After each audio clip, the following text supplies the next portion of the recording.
Danke bafethu, welcome back to Nkuli Soccer. Khona into engike ngakhuluma ngayo bafethu izolo, but manje ngifuna ukuyithakelela serious into yakhona ngikhulume ngakuthi Kaizer Chiefs ifocusa ku-media than ukujima na. That's the question. You know why ngibuza lento le ukuthi abanye abantu abazi ukuthi ku-Kaizer Chiefs kuba ne-conference almost every week bafethu. Njalo bebezodlala ama-games isikhathi esiningi kuba ne-conference ku-Kaizer Chiefs. Mabazodlala neSiwelele kuba ne-conference. Mabazodlala nani kuba ne-conference.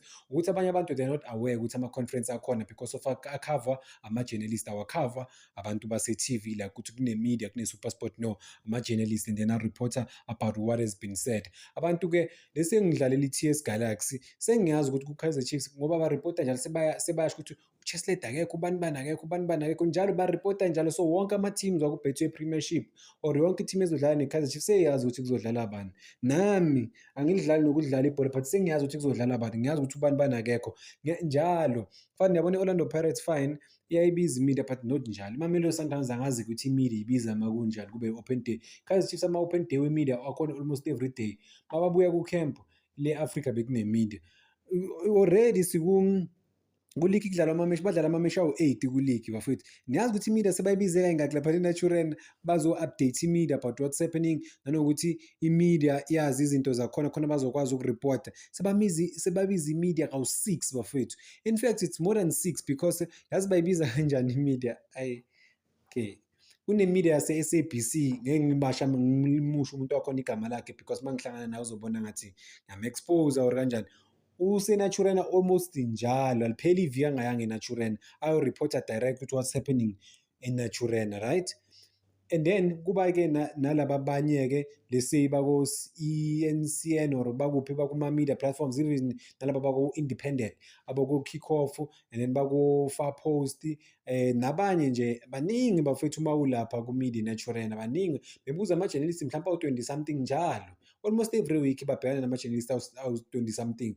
Yibo abavumela ama-journalist ukuthi eze. Why bakwenza lokho? Because ba-more focused ekukhuliseni i-brand i-Kaizer Chiefs. Ba-more focused on ukuthengiseni iy'kipa bafethu ama-shirt, i-merchandising. That is why namhlanje ama-fans webhola sewa-celebrate ukuthi thina sithengisa iy'kipa ezingangaka maybe million or whatever, because even nelo ubheka ukuthi serious kangakanani indaba ye-brand i-Kaizer Chiefs. It's not about winning anymore bafethu, it's about ukuthengisa iy'kipa ze-Kaizer Chiefs. I-CEO or umphathi weKapa naye waba ne-conference yakhe individual addressa into ye-Kaizer Chiefs. Ukuyibonaphi i-Adidas bafethu ikhuluma lese nge-Orlando Pirates akwenzeki, but kwenzeka ku-Kaizer Chiefs because they've opened that dialogue between bona ne-media. Yes, it's good ukuthi i-media ihlezi interacta ne-Kaizer Chiefs ukumake sure ukuthi i-brand e-Kaizer Chiefs ihlala esicongweni, number one i-trenda njalo, because the more the brands of i-brand ezi-Kaizer Chiefs i-trenda, the more they make money. They don't want to win the league. 20 million, well, they would like to win the league, but 20 million league abayidingi ngaleyo ndlela because bona benza R1 billion bafethu every year ngokuthengisa iy'kipa ze-Kaizer Chiefs, 1 billion, and bane-50-50 lokhu njani, bane-50-50 cut between bona neKapa. iKapa yenza everything but Kaizer Chiefs ine-cut e-serious. That is why Kaizer Chiefs ilande i-brand encane. Well, angazi ukuthi bangazama ukuminimize kanjani ukuthi i-media Kaizer Chiefs njalo ejimini yakhona kune-media. And guess what? Ezi-media abanye abantu engiclose nabo abaya ku-media ye-Kaizer Chiefs isikhathi esiningi khona abantu bahlezi baya ku-Kaizer Chiefs kenjalo. Mangifuna ezinye iy'ndaba already they see something ejimini and then they report about that thing and then iya-escalate iba nkulu into yakhona, right? Ngifuna ukunibuyisela emuva kancane ukuthi indaba kacoach nabo ubani owayibona before thina singakayiboni. Lo baba wakwe-SABC ngeke ngimveze igama lakhe bafethu because that morning laba abalandelela ibhola serious that morning before ngichaze that morning belapha eNaturen ubone everything. Ilo uNabi ne-Kaizer Chiefs mabambekele eceleni uNabi kuthiwa isikhathi sakhe siphelile ku-Kaizer Chiefs washa wacimore bafuna ukumsuspenda wabona ukuthi i-relationship is broken. Guess what? Mesuke Naturena ayireport yena direct lento le utshela laba abaseceleni kwakhe lesiya abantu ukuthi bayireport. Sekungathi iphuma kwabanye abantu kanti no iphuma kuye lo muntu lo uyibone kuqala kunabo bonke abantu ezi-outside and then the story siba sikhulu around the country, right? So even i-player if linenkinga ne-management whatever kune-player elisha, like there's nothing is surprising anymore because already abantu abaningi sebayayazi lento le bazovele bayireport into yakhona, right? I mean, God, they just have to focus ebholeni bafowethu. The unfortunate part ukuthi they will never focus more on ama-results asegroundini, bafocus emalini. Imagine wenza over $1 billion ngonyaka just from ukuthengisa iyikipa. What's your priority lapho? I-priority yabo number one ukulokhunjana ukuthengisa i-merchandising ye-Kaizer Chiefs. That's priority number one. Bathi priority number one ukuwina banamanga. You know why? Because of i-priority number one, if ukuwina uletha umuntu ofana noRhulani Mokwena ethimini ye-Kaizer Chiefs. Ngiyazi ukuthi abantu bathi uzofeyila uRhulani Mokwena. Bafethu ngeke ngambona uRhulani Mokwena ejimisa, abantu ngeke bakholwe. Like you wouldn't believe.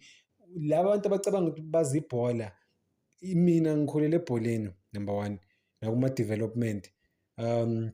Ngisebenza ebholeni nama-agent nga-understanda khona izinto like lesi bafuna i-player bafuna i-number 9 ngiyazi ukuthi bazobhala kanjani. Kune-difference, kunezinto ey'ningi esingazazi. uRhulani Mokwena, when you watch him bafethu a-coach-a or esejimini uzobona ukuthi ungakhetha ukuyosebenza eShoprite, lento inzima kuye, iyi-passion ila yinto abantu abaningi ngeke bayenze because abantu abaningi bagijimela mhlampe udumo nokwaziwa, whereas khona abantu abafana noRhulani Mokwena just bafocus emsebenzini. And abantu they just see i-small portion ama-coaches afana noRhulani Mokwena ukuthi basebenza kanzima kangakanani. And then khona-ke ama-coach Kaizer Chiefs akupholiwe bafethu. So compared to umuntu oprepare kangaka, ngeke umshaya uRhulani Mokwena mazohlangana naye. Well, ibhola liyaginqika at the end of the day, but you could see i-preparation between amanye ama-coaches ukuthi okay, lo nalo noma umshaya umuntu okhona but uyadominate i-play. And that is why akwazile ukucoacha nase-North Africa. I want to see that aggression from all coach be-Kaizer Chiefs. That is why Kaizer Chiefs ayidinga ucoach kuthiwa coach ayidinga ukuzwela abantu benzela ama-favor ukuthi baqashe. Idinga coach abazokwazi ukuchange izinto, coach one-authority. The unfortunate part, management ye-Kaizer Chiefs ayimfuni coach one-authority. Why? Because nabo bafuna ukufaka isandla kule nto leyo ukuthi ngidlala obani kwenziwa kanjani. That is why mobheke ubani lo coach lo bafethu uCedric Kaze nimbheke ukuthi njalo ema-matchini ufake indla endlebeni ukhuluma ne-management ele phezulu. So bafaka kusho ukuthi bona why bangazicoach-eli if ababathembi abo-coach abakhona laphana Kaizer Chiefs. Usicoach-eleni bafethu. If you hire a coach but you don't believe ku-project yalowo coach, usicoach-ele mfowethu. Ngcono usithathele uzibambele because vele i-team yakini. So they need a coach o-serious. And bastophe lento ye-media. Lento yokufocus ku-media too much. Well, ngeke isastopeka because it's about imali. The more media ikhuluma ngabo the way ngisho ngakhona, the more benza imali. So kunento like ezisimple ey'ncane but ama-fans anganotice. Bafethu abantu baya-prepare la ngaphandle. Baya-prepare. Kaizer Chiefs ayi-prepare intensity njengamanye ama-team. Like ba-prepare lokhu okuthusa. I wish abantu bangayibone i-preparation kaRhulani Mokwena bazobona ukuthi ibhola linzima kangakanani. And then nama-final results owabonayo egroundini kuye uRhulani Mokwena so uthi kuyafana uyi-bad coach or whatever but umbona i-prep yakhe ukuthi ikanjani. Even if sometimes ngeke wathola ama-results asisho ukuthi uzowina every game but i-preparation bafethu they need ucoach okanjalo. Well, i-media ngeke ibalethele ama-results ukuthi uba more famous ngama-interviews wakho than ukuba famous ngama-performances wakho. Iplayer le-Kaizer Chiefs besazi thina ukuthi li-famous ngamagoli. Ma yi-strike u-famous ngamagoli. Ma yi-defender no-nonsense taker siyazi ukuthi the aggression part is there. Midfielder true sense of umuntu o-represent i-identity ye-Kaizer Chiefs masibheka kulama-player lawo oba-close uVilakazi unayo lento lokuthi okay, this is the identity of i-Kaizer Chiefs as a young star coming from that development structure and becoming one of the biggest stars in the country. Obviously naye kumele elevate igame yakhe to the next level, but uzo-elevate kanjani igame yakhe to the next level if akathola ama-opportunities kakhulu. Ngicela ukuyibamba la kwamanje. Danko bafethu, ngicela ningakhohlwa like and subscribe. Simake sure bafethu ukuthi le page ifika ku 15,000 subscribers. Danko.